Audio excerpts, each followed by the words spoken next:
Hello students, good morning all of you. કેમ છો બધા? રેડી? આગળ વધીએ. જીનેટિક્સ વાળું ચેપ્ટર છે, થોડુંક ધ્યાન આપજો. આપણે ભણી પણ ગયા એક સંકરણનો પ્રયોગ, બરાબર, અને અધૂરો પણ મૂક્યો તો. પ્રીવિયસ લેક્ચરનું બધું યાદ આવી ગયું. કેની વાત કરી રહ્યા હતા એ મગજમાં રાખો. વાત કરી રહ્યા હતા આપણે મેન્ડલનો એક સંકરણનો પ્રયોગ.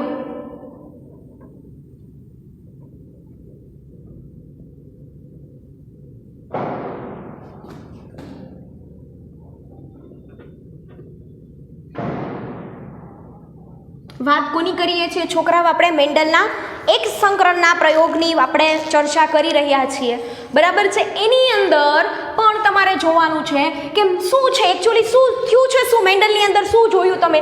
એક સંકરણના પ્રયોગમાં તમે એક લક્ષણ લીધું. કયું લક્ષણ લીધું? ઊંચાઈ. સાથે સાથે રિવિઝન પણ કરીએ છીએ, જોઈ લેજો. કયું? એના માટે કેટલા પેરેન્ટ લીધા હતા? 2. Capital T, small T. આ કોણ હતા? નર. આ કોણ હતા? માદા. થોડુંક લાસ્ટમાં કટ થઈ ગયું હતું ને, બરાબર, એનું આપણે અહીંયા પણ મૂકી દઉં છું. આ બંને વચ્ચેના તમે જનીઓ બનાવ્યા, કેપિટલ ટી. આ બાજુ સ્મોલ ટી. હવે શું થાય છે?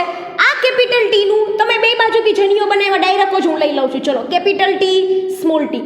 આ પેરેન્ટ હતા, આ એના જનીઓ હતા, અને આ એની ફર્સ્ટ જનરેશન થશે, F1 પેઢી, અને આ 100% કેવી હશે? ઊંચી. હવે તમે એનું સ્વફલન કરાવો છો, એટલે આને લઈ લો, કેપિટલ ટી, સ્મોલ ટી ને આ બાજુ.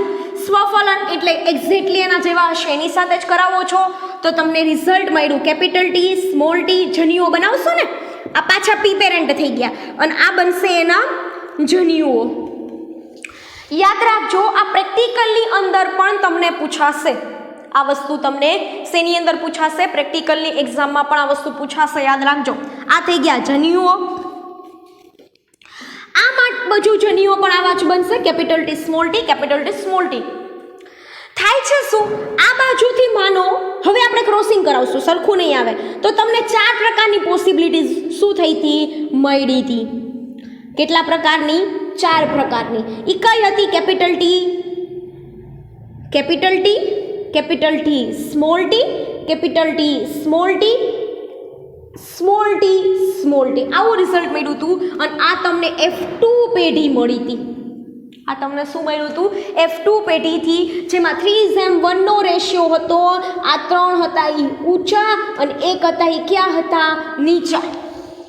1 હતા એ ઊંચા, અને 1 હતા એ કેવા? 3 હતા એ ઊંચા, અને 1 કેવા આવ્યા? નીચા.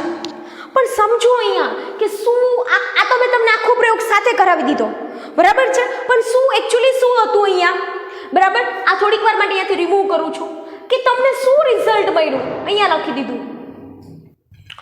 આ F2 ની વાત કરું તો પહેલેથી જ મેન્શન કરજો. મેં તમને કાલે F1 પેઢીમાં લખાવ્યું હતું કે F1 પેઢીમાં માત્ર એક જ પિતૃના લક્ષણો પ્રદર્શિત થયા. ઊંચા. તો ઊંચા ક્યાં હતા? નર. ઊંચા ક્યાં હતા? નર. પરંતુ કોઈ પણ પ્રકારના સમિશ્રિત લક્ષણો તમને જોવા મળતા નથી. તો અહીંયા લખો F1 પેઢીમાં તો મેં તમને લખાવી દીધું છે, બરાબર. F2 પેઢીમાં બંને પિતૃઓના લક્ષણો જોવા મળે છે. શું થાય છે? બંને પિતૃઓના લક્ષણ છે શું થાય છે? જોવા મળે છે. સમજો, F2 પેઢીમાં બંને પિતૃઓના લક્ષણો તમને જોવા મળે છે, એટલે કે તેમાં ઊંચા અને નીચા એમ બંને પિતૃઓના લક્ષણો શું થાય છે? અભિવ્યક્ત થાય છે. પરંતુ અહીંયા પણ કોઈ પ્રકારનું સમિશ્રિત રિઝલ્ટ જોવા મળતું નથી. તો ખાસ લખજો, કોઈ એવા થયા આ બંનેમાંથી, આમાંથી કોઈ એવા થયા કે જેમાં તમને મધ્યમ કક્ષાની ઊંચાઈ હોય, કે ન ઊંચા હોય ન નીચા હોય, એવું થયું નથી. તો અહીંયા ખાસ લખું, અહીંયા કોઈ મિશ્રિત લક્ષણ જોવા મળતું નથી. અહીંયા તમને કોઈ મિશ્રિત લક્ષણ જોવા મળતું નથી. આ ન લખો તો ચાલે, પણ તમારે આ તો લખવાનું જ છે, બરાબર. એટલે કે F2 પેઢીની અંદર કોઈ પણ પ્રકારનું મિશ્રિત જે કેરેક્ટરિસ્ટિક છે, મિશ્રિત લક્ષણ છે, એ તમને જોવા મળશે નહીં. ક્લિયર થયું આ વસ્તુ? તો અહીંયા શું કહે છે સમજો. F2 પેઢીમાં 3 ઊંચી સંતતિઓ અને 1 નીચી સંતતિ પ્રાપ્ત થાય છે. શું થાય છે? 3 ઊંચી સંતતિ અને 1 નીચી સંતતિ પ્રાપ્ત થાય છે. તો ખાસ તમારે અહીંયા જોવાનું છે કે જે 3 ઊંચા અને 1 નીચી જે સંતતિ છે, એટલે કે 75% ઊંચા અને 25% નીચા છોડ પ્રાપ્ત થયા. તો તમને ખાસ જ્યારે કોઈ પણ પ્રકારના આવા રિઝલ્ટ હશે ને તો આટલું સહેલું તમને નહીં પૂછાય. શું પૂછાશે સમજો. હું અહીંયાથી ઉપરની F1 પેઢી કાઢું છું ખાલી.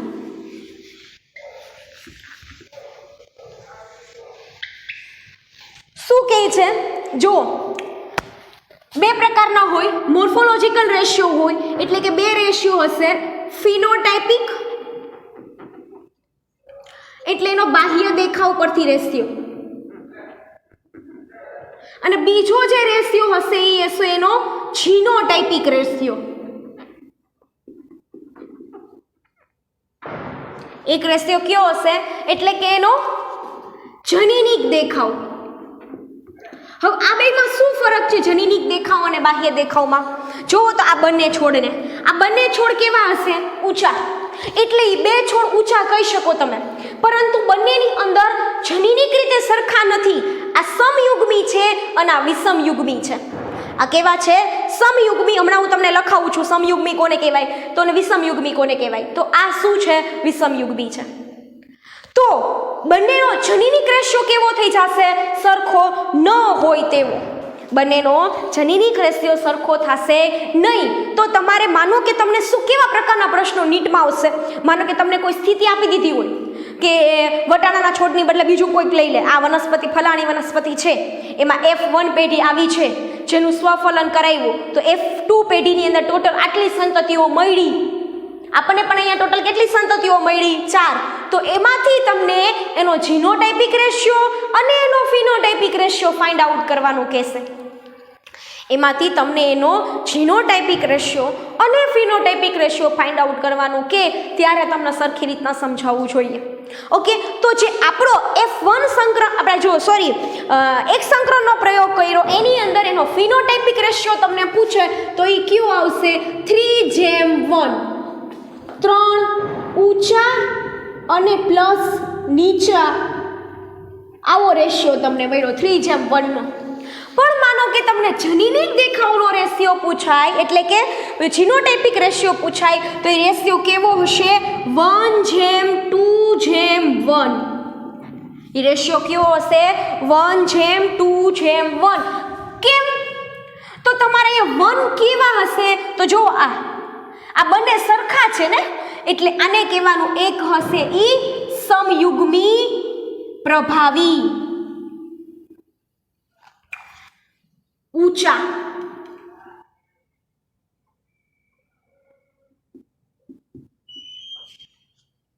હે ને? હવે 2 કેવા હશે? વિષમયુગ્મી ઊંચા. અને 1 કેવા હશે? સમયુગ્મી નીચા. અહીંયા પ્રભાવી ન લખો તો તમને ખબર પડી જાય. સમયુગ્મી ઊંચા એટલે આ બંને પ્રભાવી જ હોય, પણ અહીંયા રેશિયો 1 છે એટલે આ બંને કેવા છે? સમયુગ્મી. પણ આ પ્રભાવી સમયુગ્મી છે અને આ પ્રચ્છન્ન સમયુગ્મી છે. આ ઊંચા થશે, આ નીચા થશે. તમને જીનોટાઇપિક રેશિયો ફાઇન્ડ આઉટ કરતા આવડી ગયું હોય તો જ, અધરવાઇઝ નંબર હશે રાતે 12 વાગે પણ કોલ કરીને પૂછી શકો કે મેડમ આટલી વસ્તુ સમજાતી નથી. મેક્સિમમ MCQ સોલ્વ કરો. જેનેટિક્સનું ચેપ્ટર ચાલુ થાય ને પૂરું થાય ત્યાં સુધીમાં 2-3 હજાર MCQ થઈ જવા જોઈએ. બરાબર છે. એટલે જીનોટાઇપિક રેશિયો એટલો કે એનું જીનેટિક લેવલ તમારે ચેક કરવાનું છે. અહીંયા એ સમયુગ્મી છે કે વિષમયુગ્મી એ તમને ખબર પડી જશે. તો આ એનો કેવો રેશિયો થઈ ગયો? જીનોટાઇપિક રેશિયો થઈ ગયો. આ એનો કેવો રેશિયો થઈ ગયો? જીનોટાઇપિક રેશિયો થઈ ગયો. ક્લિયર? આટલી વસ્તુ બધી આજના લેક્ચરની. થોડાક વધારે આગળ વધીએ હવે આપણે.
ચલો હવે મેન્ડલે પોતાના એક સંકરણના પ્રયોગ પરથી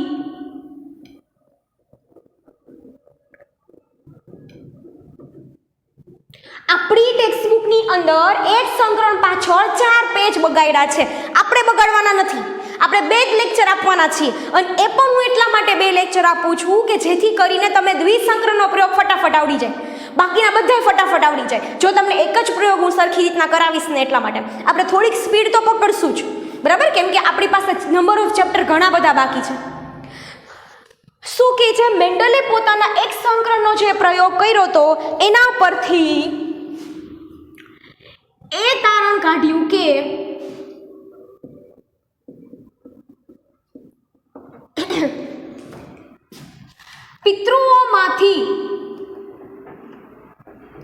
પિતૃઓમાંથી તેની સંતતિઓમાં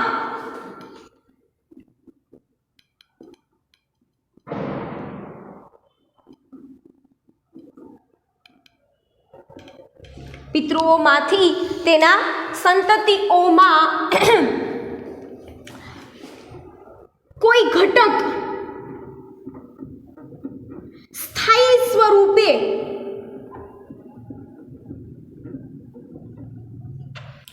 સંતતિઓમાં કોઈ ઘટક સ્થાયી સ્વરૂપે જાય છે જે ચોક્કસ લક્ષણની અભિવ્યક્તિ કરાવે છે.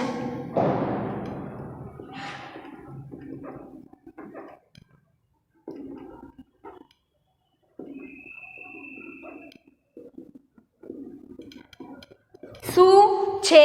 ચોક્કસ પ્રકારના લક્ષણોની શું કરાવે છે? અભિવ્યક્તિ કરાવે છે. પહેલી લીટીમાં તો કાંઈ જ નથી. એક સંકરણનો આખો પ્રયોગ તમે જુઓ તો આપણે આખો પ્રયોગ ભણી ગયા. શું ભણ્યા એની અંદર? આખા પ્રયોગની અંદર કે પિતૃઓમાંથી કાંઈક એવું છે કે જેની સંતતિ. હવે તમે એમ કહેશો મેડમ આવી વાત શું કામ કરો છો? એટલા માટે કરું છું કે એ જમાનામાં જ્યારે મેન્ડલ હતા ત્યારે કોઈને ખબર નહોતી. આપણને તો ઘણી બધી ખબર છે અત્યારે કે ડીએનએ હોય, ન્યુક્લિક એસિડ હોય, જનીન હોય, રંગસૂત્રો હોય, પણ ત્યારે કોઈને કાંઈ જ નહોતી ખબર. એ જમાનામાં મેન્ડલે વાત કરી કે સંતતિઓમાં એના પિતૃઓમાંથી કાંઈક તો એવું છે, કાંઈક તો એવું સ્ટેબલ ઘટક છે કે જે એના પિતૃઓમાંથી એની સંતતિઓમાં શું થાય છે? ઉતરે છે. એને એ નથી ખબર કે આ સ્થાયી ઘટક કયું છે. બરાબર? એને તો ખાલી એમનેમ વાત કરી કે કાંઈક એવું સ્થાયી ઘટક છે કે જે શું થાય છે? એની સંતતિઓમાં ઉતરે છે અને એ ચોક્કસ પ્રકારની લક્ષણોની શું કરાવે છે? અભિવ્યક્તિ. મેન્ડલે તેને કારક શબ્દ આપ્યો.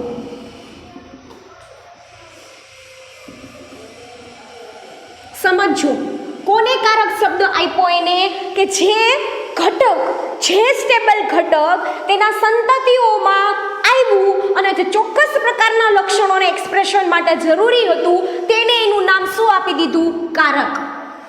એ શબ્દનું નામ એને શું આપી દીધું? કારક. આપણે અત્યારે કારકને જનીન તરીકે ઓળખીએ છીએ.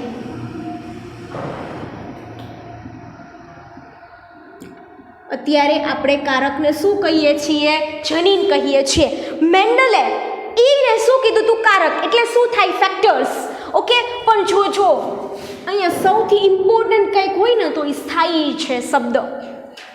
સૌથી ઇમ્પોર્ટન્ટ છે સ્થાયી. શું કામ સ્થાયી ઇમ્પોર્ટન્ટ છે છોકરાઓ? બીકોઝ ઓફ ધેટ સ્થાયી એક એવો ઘટક છે, એક એવો શબ્દ છે એ જનીન સાથે રિલેટેડ કરતો હતો કે જનીન સ્થાયી છે. તમે કોઈ દિવસ સાંભળ્યું? જનીન, ઘણા બધા જનીન ભેગા થઈને ડીએનએ બનાવે. ઘણા બધા જનીન ભેગા થઈને શું બનાવે છે? ડીએનએ. તો તમે કોઈ દિવસ એવું સાંભળ્યું છે ક્યાંય કે ડૉક્ટરે કીધું તમારામાં બહુ તાપમાન વધી ગયું છે તો ડીએનએ ઘટી ગયું, પીગળી ગયું, ઠંડી થઈ ગઈ છે તો ડીએનએ થોડુંક જમા થઈ ગયું, આજે બહુ વધારે પડતું ખાધું છે તો જનીન વધારે પડતું બની ગયું, આજે તમે બહુ ઓછું ખાધું છે તો તમારું આ નહીં થાય, જનીન નહીં બને, બાજુવાળાએ જે ખાધું તો મારી એની જેવી જ આંખો હોવી જોઈએ કારણ કે એ જે ખાય છે હું ખાઈ લઉં. તો આવી કોઈ પણ પર્યાવરણની અસર કોઈ દિવસ આપણા જેનેટિક મટીરિયલ ઉપર, આપણા ડીએનએ ઉપર કે આપણા જનીનો ઉપર પડતી નથી. પોષક પદાર્થોની અસર પણ આપણા આવા ઘટકો ઉપર પડતી નથી.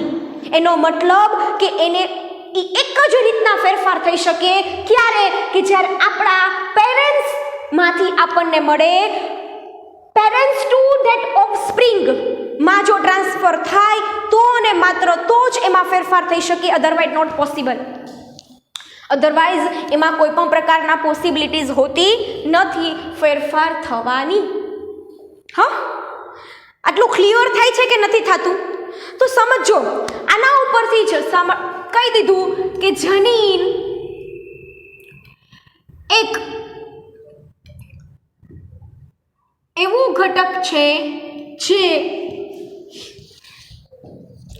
ચોક્કસ લક્ષણની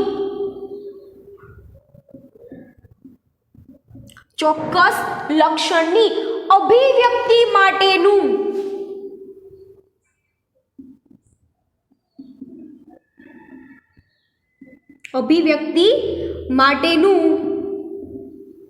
શું ધરાવે છે? માહિતી ધરાવે છે. ફોકસ કરજો માહિતી ઉપર. બરાબર, ફલાણાની આંખો આવી જ થાય, એની હાઈટ આટલી જ રહે, એ ગોરા થશે કે કાળા થશે, એના હેર છે સ્ટ્રેટ રહેશે કે કર્લ્સ થશે, that all kind of information જે આપણી પાસે આવી, ક્યાંથી આવી? આપણા પેરેન્ટ્સ તરફથી. તો આ ઇન્ફોર્મેશન છે એ આપણા પેરેન્ટ્સમાંથી આપણી પાસે જો કોઈ લઈને આવ્યું હોય તો એ કોણ છે ભાઈ? જનીન. એ કોણ છે? જનીન. ક્લિયર થઈ ગયું? આ બધી તારણ આપ્યું કોણે? મેન્ડલે. આ બધા જ તારણો કોણે આપ્યા? મેન્ડલે. હવે એક વ્યાખ્યા આવે છે વૈકલ્પિક કારક,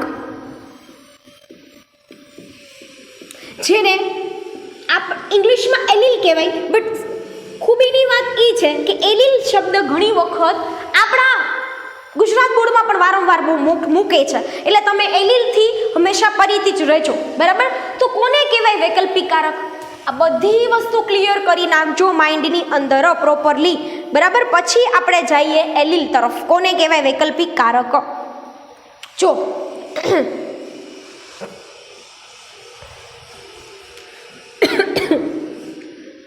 ચોક્કસ લક્ષણો માટેની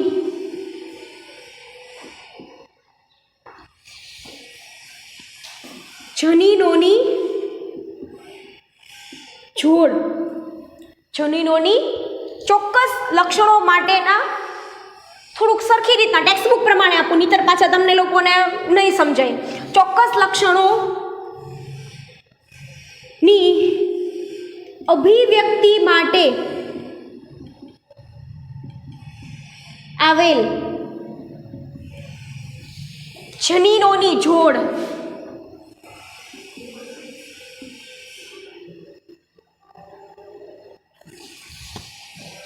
એ શું છે? એનું વૈકલ્પિક કારક.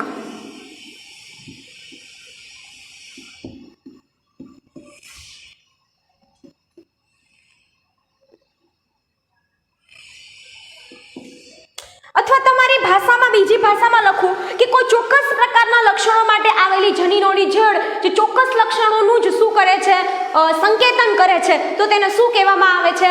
વૈકલ્પિક કારક કહેવામાં આવે છે, જે થોડુંક અલગ સ્વરૂપ છે. હવે હું તમને અહીંયા વૈકલ્પિક કારક સમજાવું છું. જો તમારી પાસે અત્યાર સુધી જે આવ્યું છે ને એમાંથી સમજાવું. તમારી પાસે આવ્યું હતું કેપિટલ ટી જોડની વાત કરે છે એટલા માટે કહું છું. ચોક્કસ લક્ષણ એટલે આપણે લઈ લીધું પ્રકારની ઊંચાઈ. એક બાજુ હતું તમારી પાસે સ્મોલ ટી, એક બાજુ હતું તમારી પાસે કેપિટલ ટી. આ ત્રણેયમાં જોજો, હવે ત્રણેયમાં સમજાવી દો. તો આ ચોક્કસ લક્ષણો માટે આવેલી જનીનોની જોડ અલ્ટિમેટલી એનું શું કહેવાય છે? સંકેતન કરતી હોય ને વૈકલ્પિક કારક કહેવાય. તો આ છે એ આનું વૈકલ્પિક કારક છે, આ છે એ આનું વૈકલ્પિક કારક છે, હે ને? આ છે એ આનું વૈકલ્પિક કારક છે છોકરાઓ, અને આ છે એ આનું વૈકલ્પિક કારક છે. આ છે ને એ આનું વૈકલ્પિક કારક છે, અને આ છે એ આનું વૈકલ્પિક કારક છે. આ છે એ આનું વૈકલ્પિક કારક છે, અને આ છે એ આનું વૈકલ્પિક કારક છે. તો જે જનીનોની જોડ આવેલી હોય બરાબર આખી, પણ તમે એમ કહેશો મેડમ એમાંથી હું ફરક શું પડશે વૈકલ્પિક કારકથી? આ બેમાં ફરક નહીં પડે, પણ આમાં ફરક પડશે. કેમ કે માનો કે આ અભિવ્યક્ત થઈને આગળ વધે કે પછી આ આગળ વધે, પણ પ્રોબ્લેમ ક્યાં થશે કે જ્યારે આ છે એ આની ઉપર કે આ છે એ આની ઉપર શું દેખાડતું હોય? અસર દેખાડતું હોય ત્યારે. તો આ બંને સમયુગ્મી છે, આ કેવા થશે? વિષમયુગ્મી. તો તમારી પાસે ક્લિયર થયું કે ન થયું? વૈકલ્પિક કારકો કોને કહેવાય? ચોક્કસ લક્ષણોની જે સંકેતન કરતું હોય બરાબર, જે અભિવ્યક્તિ કરતી હોય એ જનીનોની જોડ, જે જનીનો કરતાં થોડુંક જુદું સ્વરૂપ છે. કોઈ એકલું નહીં હોય કે એક જ જનીન છે એ લક્ષણની શું કરાવે? અભિવ્યક્તિ. આવું કોઈ દી પોસિબલ નથી, આવું કોઈ દી શક્ય થતું નથી. તો અહીંયા હંમેશા કેવું હશે? વૈકલ્પિક કારકો હશે. તો આના ઉપરથી તમને ખ્યાલ આવવો જોઈએ વૈકલ્પિક કારક કોને કહેવાય, એલિલ્સ કોને કહેવાય. એના માટેથી તમારી પાસે બે વ્યાખ્યા આવે, સમયુગ્મી અને વિષમયુગ્મી. બહુ આગળ કામ આવવાની છે. આ નહીં આવડે ને તો આગળ થોડુંક તકલીફ પડશે. કોને કહેવાય સમયુગ્મી અને કોને કહેવાય વિષમયુગ્મી? બરાબર છે. તો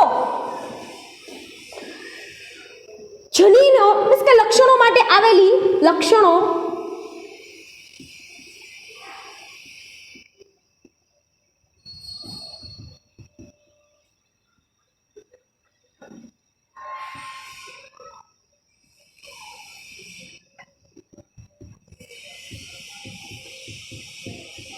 સમજાવું સાથે.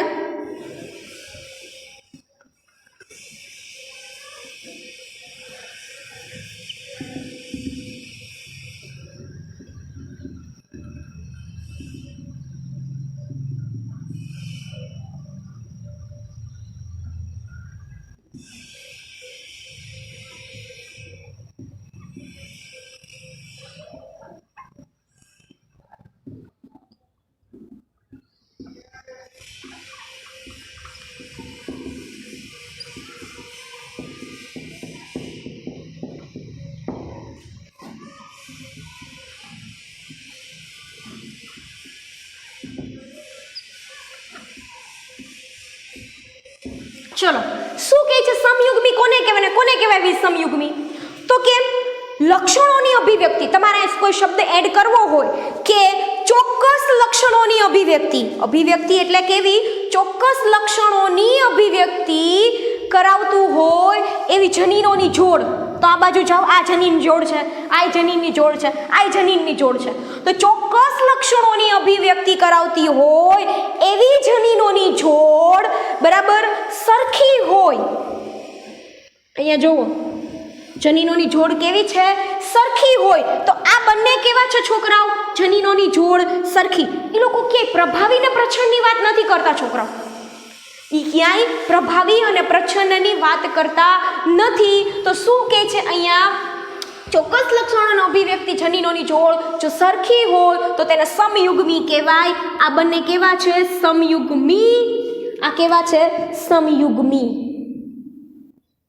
ક્લિયર? નીચેની તરફ જાઓ.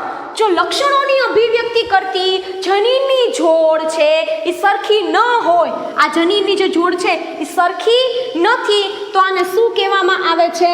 વિષમયુગ્મી. તો આને શું કહેવામાં આવે છે?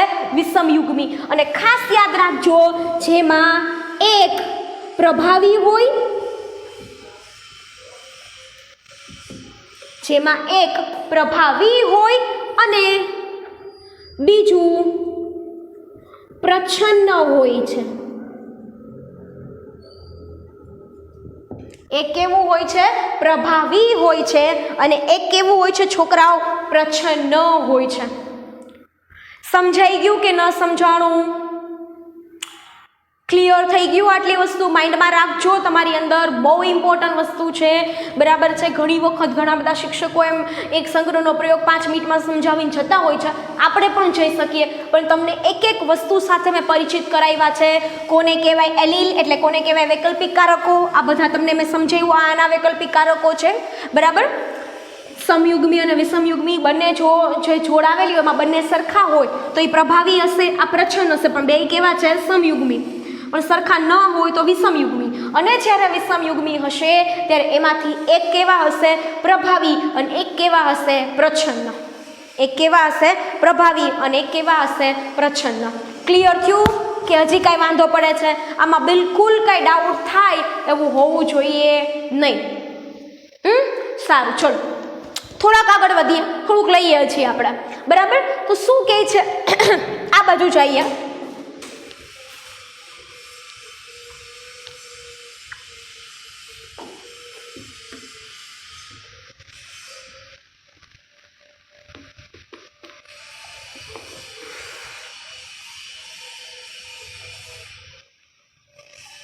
જોજો,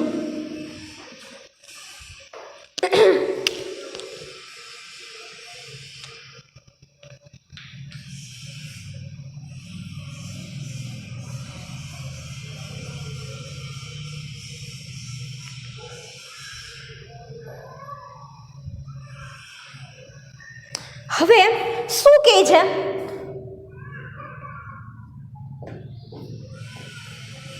જ્યારે હવે પહેલેથી શરૂઆત કરે પાછા. જ્યારે નર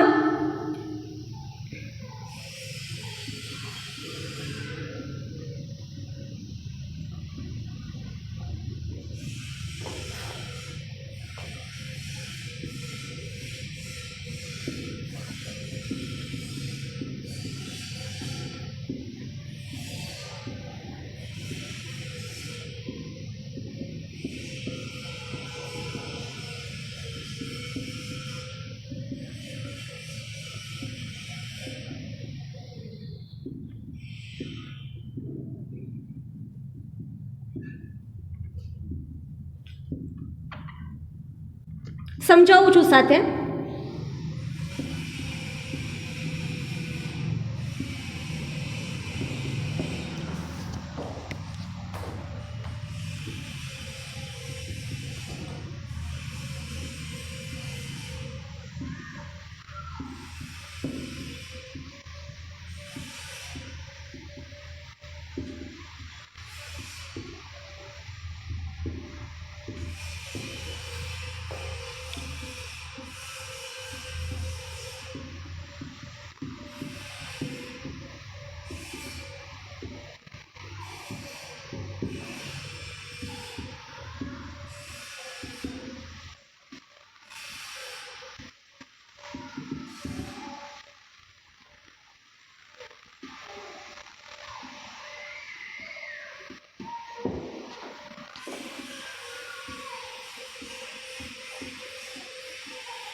જો આખું સાથે એટલે લખ્યું છે કે બંને બધા પોઈન્ટ છે એકબીજા સાથે સિક્વન્સમાં આવે છે. એટલા માટે શું કહે છે કે જ્યારે તમે હવે પાછું પહેલેથી જોજો, નર અને માદાને મગજમાં રાખો, ઊંચા એક બાજુ ને એક બાજુ નીચા. તો શું કહે છે કે જ્યારે સૌથી પહેલાં જ્યારે નર અને માદા વચ્ચે જ્યારે આપણે ફલન કરાવવું હોય, જ્યારે આપણે નર અને માદા વચ્ચે શું કરાવડાવવું હોય, ફલન કરાવડાવવું હોય, ત્યારે પ્રથમ તેમાં શું થવું જોઈએ, જન્યુનું નિર્માણ. એ તો આપણે કર્યું હતું, યાદ કરો તો તમે, કેપિટલ ટી, સ્મોલ ટી. તો મેં આમ કરીને આ જેની ઉપર સર્કલ બનાવ્યું હતું, એ શું બનાવ્યું હતું આપણે, જન્યુઓ બનાવ્યા હતા. તો એ એવું કહે છે કે પહેલાં તમારે શું બનાવવું પડે, જન્યુઓ બનાવવા પડે. પણ જો તમારે જન્યુઓનું નિર્માણ કરવું હોય, એ તો તમને ખબર પડી ગઈ કે આવા જન્યુઓ બનતા હોવા જોઈએ. અડધા સૂતા હશે ને તો એ શું કરશે, અહીંથી પાછું આ લખતા હશે ને ત્યારે આ લખશે. આ તમને સમજાવવા માટે આનું સમજાવું છું અહીંયા આમ, બરાબર? કે શું કહું છું હું, કે તમારે જન્યુઓ બનાવવા પડે. પણ એ જન્યુઓ કેમાંથી બનાવશો, તો કે જન્યુઓનું નિર્માણ માટે જોડમાં આવેલા બંને વૈકલ્પિક કારકો, આ બંને વૈકલ્પિક, આપણે અહીં વાત કરી હતી વૈકલ્પિક કારકોની, તો જોડમાં આવેલા વૈકલ્પિક કારકો છે એનું પહેલાં શું થશે, વિશ્લેષણ માટે એક સમાનાર્થી શબ્દ મૂક્યો છે, અલગ પડે. એટલે પ્રોસેસ કેવી થાય એ સમજો. અહીં આપું, capital T, small T, capital T અને સ્મોલ ટી છે ને પહેલાં આમ અલગ પડે, આમ પેલા જોડમાં હતા, હવે તમારે આને આમ મૂકવું હોય તો બેટર નથી, આમ હે, અને પછી એમાંથી જન્યુઓ બને. સમજાણું? મેં સર્કલ કર્યાની શું રિપ્રેઝન્ટ કરું છું, જન્યુ. એવું ન હોય કે એમ જ કરાય, પણ આ તો તમને અલગ પાડી શકો કે જન્યુનું નિર્માણ કરવું હોય ત્યારે તમારે આ જોડમાં આવેલા વૈકલ્પિક કારકોને શું કરી દેવાના, સેપરેટ કરી દેવાના. બરાબર છે? એટલે અને આ પ્રક્રિયા થઈ જાય બાદમાં તેમાંથી શેનું નિર્માણ થશે, જન્યુનું. તો આ જન્યુઓ આમાંથી બન્યા 4 જન્યુઓ, એકીય જન્યુઓ છે એન વાળા. અને આ પ્રક્રિયા રેન્ડમ છે. જન્યુઓનું નિર્માણ થવું એ પ્રક્રિયા કેવી છે, રેન્ડમ છે. એટલે આ પ્રક્રિયા કેવી છે, યાદચ્છિક છે. તમારી ટેક્સ્ટબુકની અંદર આવો કંઈક ટિપિકલ વર્ડ મૂક્યો છે, યાદચ્છિક છે. ઇસ લખવું મને તો ટિપિકલ લાગે, એટલે રેન્ડમ, કે એવું નહીં, ચૂઝ નહીં કરવાનું, બરાબર? કે આ જ આવશે. મેમ કે ફલન થશે તો આ માનો કે આ તો બે સરખા છે, સમયુગ્મી ન હોત તો, જેમ કે મનુષ્યને જોઈ લ્યો, માદામાં એક્સ અને વાય હોય ને, તો એક્સ અને વાયમાંથી કોણ આવે, એક્સ જ આવે દર વખતે, વાય જ આવે દર વખતે? ના, 50% ચાન્સીસ છે બે બાજુ.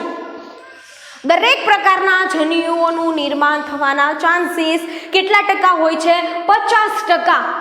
તો એક વખત હજી પાછું જોઈ લ્યો, જ્યારે નર અને માદા વચ્ચે ફલન કરાવવામાં આવે ત્યારે પહેલાં શું થવું જોઈએ, જન્યુનું નિર્માણ.